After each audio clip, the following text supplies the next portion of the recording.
తుమ్మిడిహెట్టి దిగువన బ్యారేజ్ అట. మహారాష్ట్రతో పేచీ రాకుండా ప్రాణహిత నీటిని ఎల్లంపల్లికి తరలించే యోచన.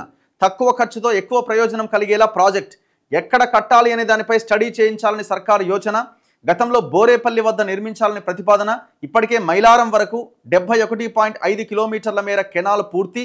అక్కడి నుంచి చిన్న లిఫ్ట్ ద్వారా ఎల్లంపల్లికి ఎత్తిపోయాలని ప్లాన్. గ్రావిటీ ద్వారా నేరుగా ఎల్లంపల్లికి తీసుకొచ్చే మరో మార్గం పైన కసరత్తు. దీంతో పాటు తుమ్మిడిహెట్టి వద్ద రబ్బర్ డ్యామ్ నిర్మించాలని ఆలోచన. కాళేశ్వరం ప్రాజెక్టు విఫలమైన నేపథ్యంలో కొత్త ప్రతిపాదన. త్వరలో సీఎంతో జరిగే రివ్యూ మీటింగ్లో రాబోతున్న క్లారిటీ అట. సో యాక్చువల్గా ఇది ప్రాణహిత చేవెళ్ళ ప్రాజెక్ట్ గతంలో కాంగ్రెస్ హయాంలో వాళ్ళు డిజైన్ చేసిన ప్రాజెక్టు. ప్రాణహిత నుంచి ఆ వాటర్ని డైరెక్ట్గా ఎల్లంపల్లికి తీసుకొచ్చే ప్రయత్నం ప్రాణహిత చేవెళ్ళ ప్రాజెక్ట్. గ్రావిటీ ద్వారా డైరెక్ట్గా ఎల్లంపల్లికి వచ్చి నీళ్లు పడతాయి. కానీ కేసీఆర్ చేసిన ప్లాన్ ఏంది? మేడిగడ్డ, అన్నారం, సుందిల్ల ఇట్లా ఆ నీళ్లు కిందికి సముద్ర మార్గంలో కలిసే దగ్గర నీటిని అక్కడి నుంచి ఎత్తిపోసి మేడిగడ్డ నుంచి అన్నారం నుంచి సుందిల్లకి ఎత్తిపోసి అక్కడి నుంచి మళ్ళీ పంపుల ద్వారా ఎల్లంపల్లిలో వస్తాడు. దీని ద్వారా కొన్ని కోట్ల రూపాయల కరెంటు బిల్లు అవుతున్నది, మెయింటెనెన్స్ అవుతున్నది. ఇదంతా పక్కన పెడితే ఇప్పుడు మేడిగడ్డ మొత్తం కుంగిపోయింది. అది కట్టిన 3-4 సంవత్సరాల్లోపే అది ఖతమైపోయింది. సో అక్కడి నుంచి నీళ్ళని లిఫ్ట్ చేసే పరిస్థితి లేదు. మరి ఎట్లా ఎల్లంపల్లికి నీళ్ళు తీసుకురావాలి అటు నుంచి అని అంటే పాత డిజైన్ ఏదైతే ఉందో ప్రాణహిత చేవెళ్ళ ప్రాజెక్టులో భాగంగా ఆనాడు వేసిన డిజైన్ ఏదైతే ఉందో అక్కడి నుంచి నీళ్ళు తీసుకురావాలని ప్లాన్ చేస్తున్నారు. కాంగ్రెస్ కూడా అదే హామీ ఇచ్చింది ఎలక్షన్ మేనిఫెస్టోలో. సో దాంతో మరి ఇట్లా ఈ మహారాష్ట్రతో గొడవ వచ్చే అవకాశం ఉంటుంది అన్న ఉద్దేశంతో సో ఆ తుమ్మిడిహెట్టి దిగువన ఈ బ్యారేజ్ నిర్మాణం చేయబోతున్నారట. కాళేశ్వరం ప్రాజెక్టు మనుగడ ప్రశ్నార్థకమైన పరిస్థితుల్లో తెలంగాణ నీటి అవసరాలు తీర్చేందుకు పాత ప్రాణహిత ప్రాజెక్టు పైన సర్కారు కసరత్తు చేస్తున్నది.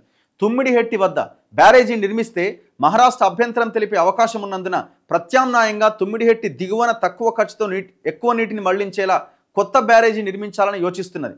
ఇప్పటికే పలు ప్రతిపాదనలు తెరపైకి రాగా అన్ని అంశాలపైన ఫీజిబిలిటీ స్టడీస్ చేయించేందుకు సిద్ధమవుతున్నది. 2008లో ఉమ్మడి ఏపీలో అప్పటి వైఎస్ రాజశేఖర రెడ్డి గవర్నమెంట్ తుమ్మిడిహెట్టి వద్ద 165 టీఎంసీల నీటిని తీసుకుపోయేలా డాక్టర్ బిఆర్ అంబేద్కర్ ప్రాణహిత చేవెళ్ళ ప్రాజెక్టుకు శంకుస్థాపన చేసింది. ఎల్లంపల్లి వైపు గ్రావిటీ కెనాల్ పనులు 71.5 కిలోమీటర్ల వరకు పూర్తయినాయి.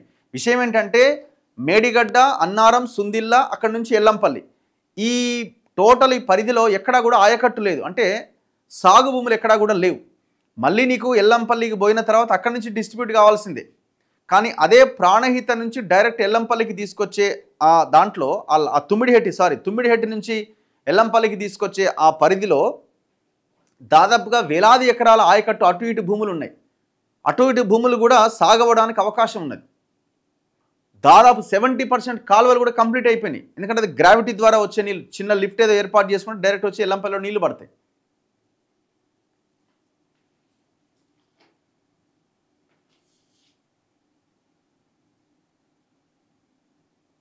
కానీ తెలంగాణ రాష్ట్రం ఏర్పడ్డాక కేసీఆర్ సర్కార్ ప్రాజెక్టు రీఇంజనీరింగ్ పేరుతో తుమ్మిడిహెట్టిని పక్కన పెట్టి కాళేశ్వరం ప్రాజెక్టు నిర్మించింది. కానీ దానివల్ల ఆశించిన ప్రయోజనం లేకపోగా అందులోని కీలకమైన మేడిగడ్డ బ్యారేజ్ కుంగిపోవడంతో ప్రాజెక్టు మనుగడే ప్రశ్నార్థకంగా మారింది. 7వ బ్లాక్ను మళ్లీ కొత్తగా కట్టి బ్యారేజీకి మళ్లీ టెస్టులు, డిజైన్లను రివ్యూ చేయాలని ఇటీవల నేషనల్ డ్యామ్ సేఫ్టీ అథారిటీ తుది నివేదికలో సిఫారసు చేసింది. వాళ్ళు చాలా క్లియర్గా రిపోర్ట్ ఇచ్చారు. ఏమని? ఏదైతే కుంగిన 7వ బ్లాక్ ఉందో దాన్ని మొత్తం మళ్ళీ రీకన్స్ట్రక్ట్ చేయాలి అని. మరి పోనీ పొరపాటున 7వ బ్లాక్ ఇప్పుడు కుంగింది, మళ్ళీ కడతాం ఓ 2,000 కోట్లు 3,000 కోట్లు బట్టి. ఇంకొక బ్లాక్ కుంగదని గ్యారంటీ ఏమైనా ఉందా? ఎవరు చెప్పలేరు. మరి 7వ బ్లాక్ ఎట్లాగైతే కుంగిందో దానికి కారణం ఏదైతే ఉందో 7వ బ్లాక్ ఎట్లా కట్టిరో ఫస్ట్ నుంచి 8 బ్లాక్స్ కూడా అట్లనే కట్టిరు కదా. సో భవిష్యత్తులో ప్రమాదం రాదని గ్యారంటీ ఏంది? వచ్చే అవకాశాలు ఎక్కువగా ఉన్నాయి. అందుకే గవర్నమెంట్ ఏమనుకుంటుందంటే మరి దీన్ని పక్కన పెట్టాలనుకుంటుందో లేకపోతే వేరే అవసరాల కోసం ఏమైనా వాడాలనుకుంటుందో తెలియదు. కానీ మొత్తానికైతే వీళ్ళు తుమ్మిడిహెట్టి నుంచే నీళ్ళని తీసుకురావాలని ప్లాన్ చేస్తున్నారు. ఈ నేపథ్యంలో తెలంగాణ సాగునీటి అవసరాలు తీర్చేందుకు తుమ్మిడిహెట్టి వద్ద బ్యారేజీ నిర్మిస్తామని ఇటీవల ముఖ్యమంత్రి సహా ఇరిగేషన్ మంత్రి ప్రకటించారు. తుమ్మిడిహెట్టి వద్ద బ్యారేజీ నిర్మిస్తే మహారాష్ట్ర పేచీ పెట్టే అవకాశం ఉన్నది. దిగువన ఎక్కడ బ్యారేజీ నిర్మిస్తే బాగుంటుందో సర్కార్ సమాలోచన చేస్తున్నది. ప్రభుత్వం ముందు ఇప్పటికే కొన్ని ప్రతిపాదనలు ఉండగా త్వరలో సీఎంతో జరగబోతున్న సమీక్షలో క్లారిటీ వచ్చే అవకాశం ఉంది. బోరేపల్లి వద్ద ప్రతిపాదన. తుమ్మిడిహెట్టి దగ్గర బ్యారేజీ నిర్మించేందుకు మహారాష్ట్ర అభ్యంతరాలతో పాటు కొన్ని టెక్నికల్ అంశాలు అడ్డంకిగా మారుతున్నాయి. 152 మీటర్ల ఎత్తుతో బ్యారేజీ నిర్మాణానికి మహారాష్ట్ర ససేమిరా అంటున్నది. ఆ ఎత్తులో నిర్మిస్తే తమ భూభాగంలో ముంపు పెరుగుతుందని వాదిస్తున్నది. అంటే హైట్ పెంచడం వల్ల బ్యాక్ వాటర్తో మహారాష్ట్రలోని కొన్ని ప్రాంతాలు మునిగిపోయే ప్రమాదం ఉందనేది వాళ్ళు ఆర్గ్యుమెంట్ చేస్తున్నారు. సో దీంతో 148 మీటర్ల ఎత్తులో బ్యారేజీ నిర్మించుకోవాలని గతంలో చెప్పింది.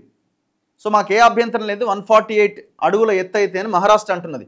దాంతోపాటు రివర్ క్రాస్ సెక్షన్ వల్ల బ్యారేజీ డిజైన్లో కూడా కొన్ని తేడాలు వచ్చే అవకాశం ఉండడంతో తుమ్మిడిహెట్టికి 9 కిలోమీటర్ల దిగువన బోరేపల్లి వద్ద బ్యారేజీని మనకు కావలసిన ఎత్తులో నిర్మించుకుంటే ఎలాంటి ఇబ్బందులు ఉండవని ఇరిగేషన్ శాఖ మాజీ అధికారి విఠలరావు గతంలో ఒక ప్రతిపాదన పెట్టారు.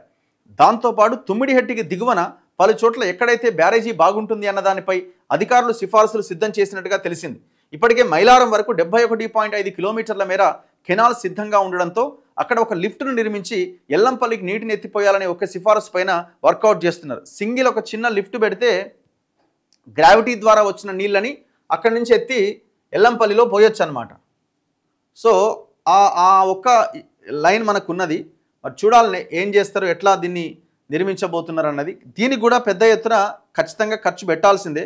కాకపోతే మరీ కాళేశ్వరం అంత కాకపోయినా కొంత ఖర్చు పెట్టక తప్పదు. అయితే లిఫ్ట్ లేకుండా నేరుగా గ్రావిటీ ద్వారానే ఎల్లంపల్లికి నీటిని తీసుకెళ్లేలా చూసే ప్రతిపాదన పైన పనిచేయాలని ప్రభుత్వం స్పష్టంగా చెప్పిందట. ఈ నేపథ్యంలో లిఫ్ట్తోనైతే ఎక్కడ బ్యారేజీ నిర్మించాలి, లిఫ్ట్ లేకుంటే ఎక్కడ కట్టాలి అన్నదానిపైన సమాలోచన చేస్తున్నారట. లిఫ్ట్ కడితే అదొక భారంగా మారుతుంది. అదనపు ఆర్థిక భారం లేకుండా గ్రావిటీతోనే నీళ్లు తీసుకెళ్తే ప్రజలకు ఉపయోగకరంగా ఉంటుందన్నది ప్రభుత్వ పెద్దల ఆలోచన. ఈ ప్రాజెక్టు ద్వారా ఉమ్మడి ఆదిలాబాద్ జిల్లాలోని 2 లక్షల ఎకరాలకు సైతం నీళ్ళిచ్చే అవకాశం ఏర్పడుతుంది. చెన్నూరు నియోజకవర్గంలో 31,500 ఎకరాలు, బెల్లంపల్లిలో 73,000 ఎకరాలు, సిర్పూర్లో 73,000 ఎకరాలు, ఆసిఫాబాద్ నియోజకవర్గంలో 38,830 ఎకరాలకు నీళ్ళు ఇవ్వడానికి వీలవుతున్నది. సో ఇది మరి స్టడీస్ చేసి ఏం చేస్తారో చూడాలి. మేడిగడ్డ భవితవ్యం ఏంటి, అది ఏమైద్దో ఎటుపోద్దో చూడాలి మరిగా.